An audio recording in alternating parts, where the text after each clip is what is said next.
गुरुर्ब्रह्मा गुरुर्विष्णु गुरुर्देवो महेश्वर गुरु साक्षात् परं ब्रह्म तस्मै श्री गुरुवे नमः।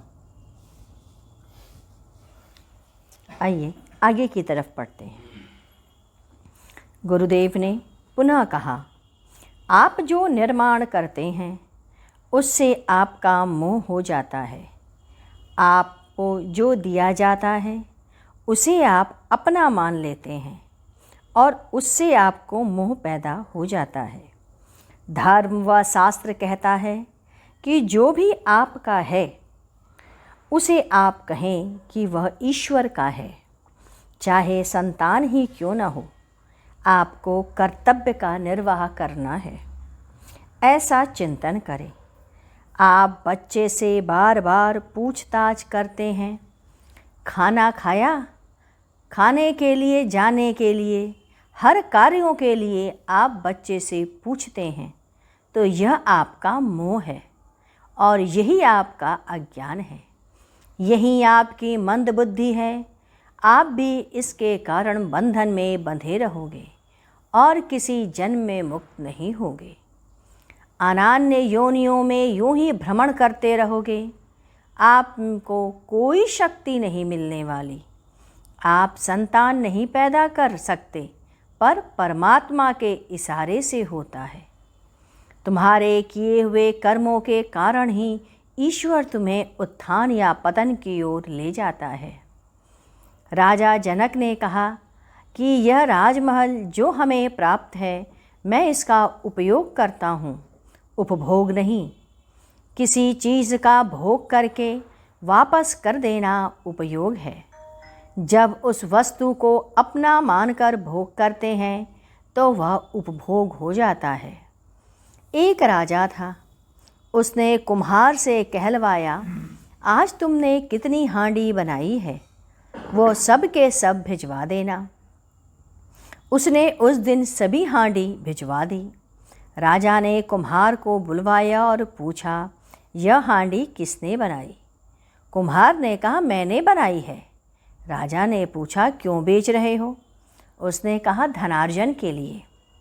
राजा ने पुनः कहा, बच्चे भी तुमने ही पैदा किए हैं, उन्हें बेच दो। कुम्हार मौन हो गया। दोनों तुम्हारे द्वारा ही तो पैदा हुई है, परंतु एक के साथ मोह है और दूसरे से मोह नहीं है। जड़ पदार्थ बाहर से लाया जाता वह बाहर का ही होता है। बाहर से आई वस्तु से मोह नहीं होता। यदि इसकी मिट्टी होती तो नहीं होता। राजा संतुष्ट नहीं हुआ। वह किसान के यहाँ गया। उसने कहा, तुम्हारी मिट्टी उर्वरा नहीं है, मिट्टी बदल दो।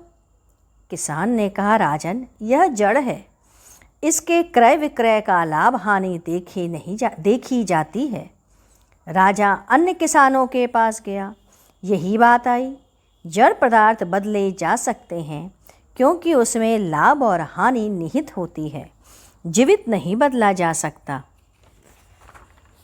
यदि वह मृत हो जाए तो वह जड़ हो जाता है, तो घर वाले उसे नहीं रखते क्योंकि इसमें कोई भी लाभ नहीं है। इसलिए चेतन सत्ता ही सब कुछ है, उसी को पकड़ो और जानो। इसके पश्चात दिनांक 19 दिसंबर सन 1996। आज के सत्संग में गुरुदेव ने कहा, आपका उद्देश्य हो कि आप ऊंची दशा को प्राप्त करें। आपकी जब तक जवानी रहती है तब तक आप वृद्धावस्था की ओर नहीं देखते। अतः शरीर का गुमान न करें। अपना साधन भजन कभी न छोड़ें। आपको संसार रूपी सागर से पार जाना है। अतः तैराक से हमेशा संपर्क बनाए रखें।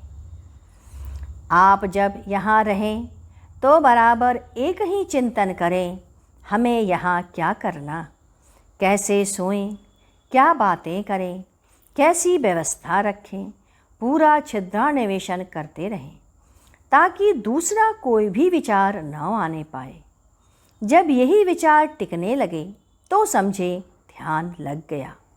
यही ध्यान और धारणा है। अब आता है प्रभु के श्री चरणों में ध्यान कैसे लगे। आपको एकांत सेवी बनना होगा। यह नितांत आवश्यक है। जब तक आप एकांत सेवी नहीं बनेंगे तब तक संसार से नहीं तर सकते। जब तक आप अपना घर नहीं त्यागते आप बंधन में जकड़े ही रहोगे। अतः कभी कभी घर छोड़ के बाहर रहो। अपने घर में रहोगे तो घर के अंदर की व्यवस्था में आपका चिंतन लगा रहेगा। यहाँ भी टीवी रखना है, यहाँ भी फ्रिज रखना है, पर्दा लगाना है। जब आप दूसरी जगह पे रहोगे तो किसी प्रकार का चिंतन नहीं उतरेगा। अपने घर के प्रत्येक वस्तुओं के प्रति आपका राग बना रहता है। जब तक आप में आत्मिक शुद्धि नहीं आती तब तक आप बंधन से मुक्त भी नहीं हो सकते। बिना अच्छे के संयोग किए बिना अच्छे मार्ग पर नहीं चला जा सकता। आपको परम धाम जाना है, परम लोक जाना है। मैं देवलोक नहीं जाना चाहता। भोग से बचकर, भोग में आसक्त न रहकर अपने जीवन को भगवान के भक्ति में लगा दो। इसके पश्चात 20 तारीख 20 दिसंबर सन 1996। आज के सत्संग में गुरुदेव ने कहा, ज्ञान की दशा के विषय में उन्होंने बताया। पहला, शैक्षणिक ज्ञान। आप लिख पढ़कर कुछ कमाएं या कमाने लायक बने, इसका ज्ञान प्राप्त करें। यह ज्ञान सीधा और प्रत्यक्ष ज्ञान है। इसमें वैदिक विकास नहीं होता। ऊंचे दर्जे पर नहीं पहुंच सकते। आपने एमए कर लिया परंतु जैसे के वैसे ही रहे। शिक्षा से प्राप्त ज्ञान व्यवहारिक ज्ञान होता है। यह ज्ञान के दो पक्ष हैं। पहला, उपयोगी ज्ञान, जैसे बढ़ईगिरी का ज्ञान प्राप्त किया और एक अच्छे बढ़ई बन गए। दूसरा, अनुपयोगी ज्ञान, ऐसा ज्ञान जिसमें उसकी ज़रूरत नहीं पड़ी और आपने पढ़ाई की। समाज में बहुत से समाज शास्त्र हैं, अर्थशास्त्र हैं, उससे एमए किया परंतु इसकी ज़रूरत नहीं पड़ती या बहुत कम पड़ती है। इससे बुद्धि और आत्मा का विकास नहीं होता। कबीर, सूर, तुलसी, वल्लभाचार्य, इन्होंने पढ़ाई नहीं की, वह कभी नहीं पढ़े, आज मरकर भी वह अमर हो गए। दूसरा, वैज्ञानिक ज्ञान, जैसे गणित करते हैं, विश्लेषण होता है। जो बातें कहो उसका प्रयोगशाला में सिद्ध करो, यह बुद्धि का विकास है। तीसरा, शास्त्रीय ज्ञान, विद्वता के लिए रट करके प्राप्त करना कि इसका मुझे भाषण दिया गया है या मुझे इसका भाषण देना है। दूसरा, आप पढ़कर स्वयं ज्ञान प्राप्त करना चाहते हो। और तीसरा है आत्मिक ज्ञान, जो कुछ जानते हो उसे मिटा दो, नहीं तो तुम में अहंकार हो जाता है, तुम अहंकारी हो जाओगे। शिक्षा और ज्ञान आपके अंदर उत्कर्ष लाए, ऊपर ले जाए। शिक्षा और ज्ञान किसे दें, यह भी विषय है। इसको हम लोग आगे बढ़ेंगे। आइए गुरु कीर्तन करते हैं। ओम ओंकार मंगलम गुरु मंगलम गुरु मंगलम। ओम मंगलम ओंकार मंगलम गुरु मंगलम गुरुदेव मंगलम।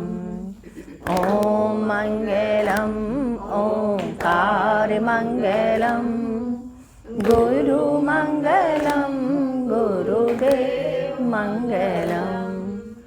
ओम मंगलम ओंकार मंगलम गुरु मंगलम गुरुदेव मंगलम।